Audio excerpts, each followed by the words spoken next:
Hi friends, welcome to my channel A to Z Anu Make Smart.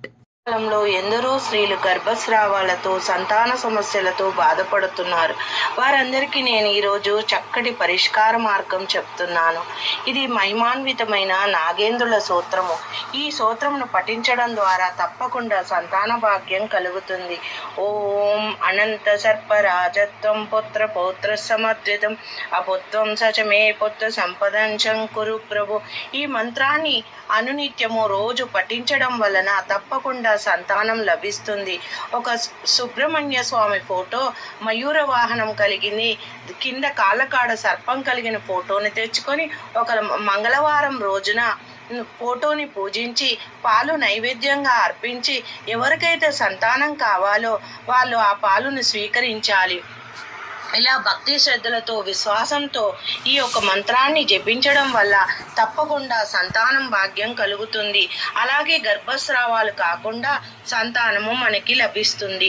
ఇది నా యొక్క స్వయానుభవంతో చెప్తున్నాను. ఈ మంత్రాన్ని నేను ఎందరికో చెప్పాను, వాళ్ళందరికీ చక్కటి పుత్ర సంతానం కలిగింది. ఈ మంత్రంలోనే అర్థం ఉంది. చక్కటి పుత్రులు కలగాలని, ఆ పుత్రుల ద్వారా వంశాభివృద్ధి కలగాలని ఉంది. ఇది తప్పకుండా నలుగురికి ఉపయోగపడే వీడియో కాబట్టి మీ యొక్క మిత్రులు, మీ యొక్క బంధువులకి షేర్ చేయగలరని విశ్వసిస్తున్నాను. తప్పకుండా మీరు ఈ యొక్క వీడియోని షేర్ చేయండి.